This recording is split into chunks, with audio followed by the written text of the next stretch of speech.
A special thanks to my Patreon supporters.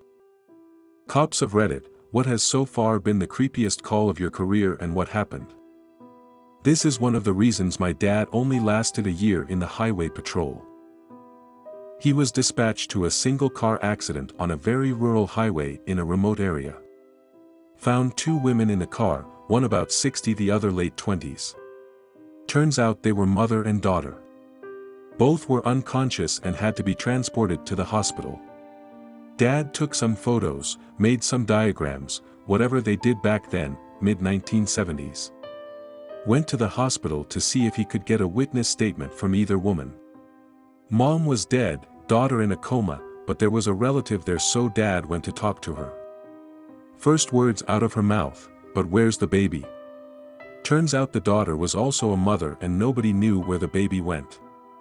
This was before car seats were common, so there was a real possibility the child could have been ejected from the car. So Dad and a couple local cops and a couple firefighters went back to the scene at 2 in the morning to beat through the trees and wheat fields in search of a, probably dead, infant. And wondering what would be worse, to find it or not. They later found out the baby was with a babysitter, but Dad had nightmares about that night for years. This is one of the reasons my dad only lasted a year in the highway patrol. He was dispatched to a single car accident on a very rural highway in a remote area. Found two women in the car, one about 60, the other late 20s. Turns out they were mother and daughter. Both were unconscious and had to be transported to the hospital. Dad took some photos, made some diagrams, whatever they did back then, mid-1970s. Went to the hospital to see if he could get a witness statement from either woman. Mom was dead, daughter in a coma, but there was a relative there, so Dad went to talk to her. First words out of her mouth, "But where's the baby?" Turns out the daughter was also a mother and nobody knew where the baby went. This was before car seats were common, so there was a real possibility the child could have been ejected from the car. So Dad and a couple local cops and a couple firefighters went back to the scene at 2 in the morning to beat through the trees and wheat fields in search of a, probably dead, infant. And wondering what would be worse, to find it or not.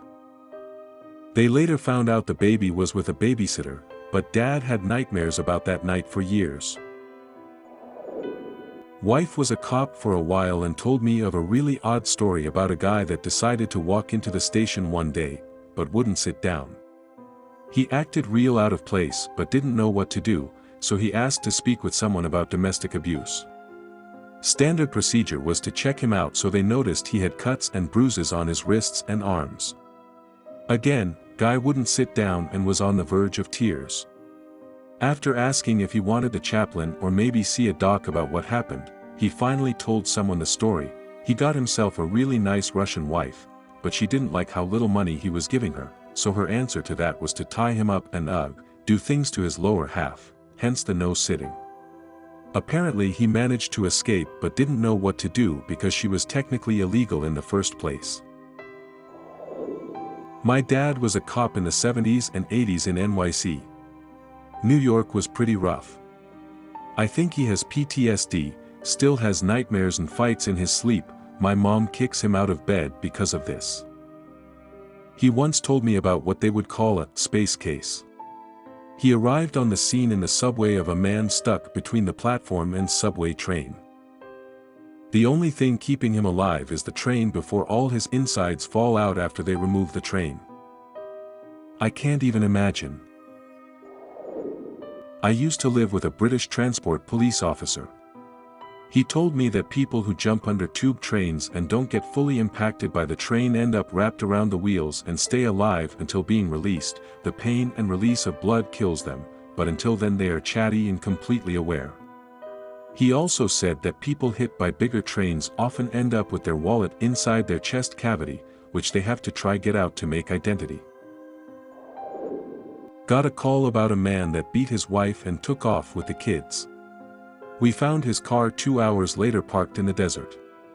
Empty. No one to be found. We conducted a search that lasted 3 days. They have completely disappeared. This was 10 years ago and still none of them have been found. My stepdad used to be a police officer. The scariest call he ever gotten was that a man was eating rotten animal eyeballs and that the stench of them had filled the neighborhood. Okay, I'm not a cop, but I've met this detective worker who was tracking down a child predator. They all expected that person to be some dude who looks like he drinks all the time and is poorly shaven, but what they found was a small young lady who was well dressed and looked like would go on picnics with her friends. They kept tracking that person for a few months by going undercover and stuff, and at the end, they found a concrete building that had no paint and stuff. The police broke down a door on the first floor. This was just some Buddhists doing prayers, and the next few floors were empty. But on about the third floor was a locked door. They broke open the door and found someone in the middle of getting raped.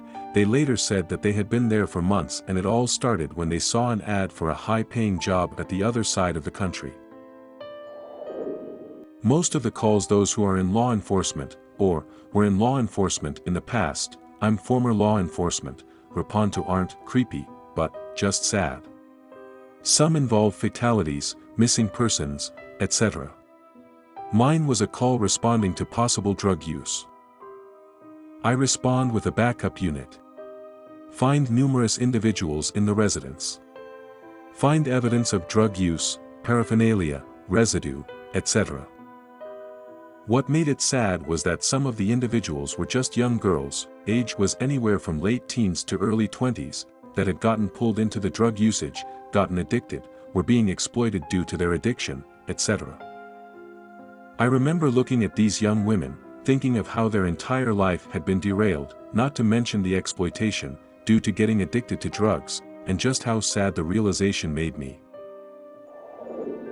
Spent about 18 years as a cop, and honestly nothing overly creepy.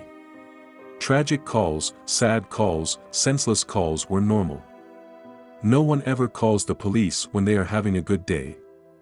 Probably one of the creepiest was a suicide where the individual tried to hang themselves and misjudged the length of rope and their knot tying abilities, causing them to essentially fall part way down a hill and strangle to death.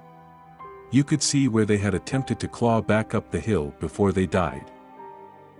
I also spent some time as a paramedic before becoming a cop. That job had some creepy calls that make you realize when it is your time, and anything can kill you, and when it isn't your time, you can live through damn near anything.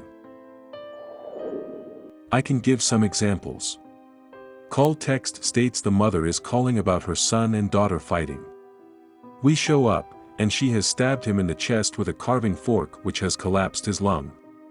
Call text states EMS is hearing an argument come from a nearby apartment and needs PD to respond. I get there and hear glass shatter, screaming, and no no no. Don't do it. Don't do it. I force entry, and I see a 350-pound dude running toward his balcony screaming, I can't breathe, I can't breathe, I need air, just let me jump, with his tiny 100-pound girlfriend pulling on his t-shirt.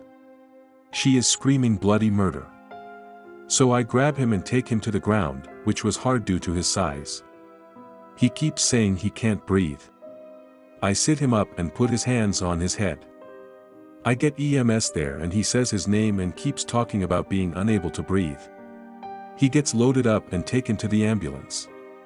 The second he touches the back of the ambulance, his ears, eyes, and nose start bleeding and he just dies. So I went to a disturbance call by EMS, and it turned into a dude dying. I found a story more dispatch, but an old lady would call almost every day for company as her husband had just passed away. She did this for a while and then she died of natural causes. They kept on getting a call from the old lady even though she was dead. A month after the house burnt down and they still were getting calls.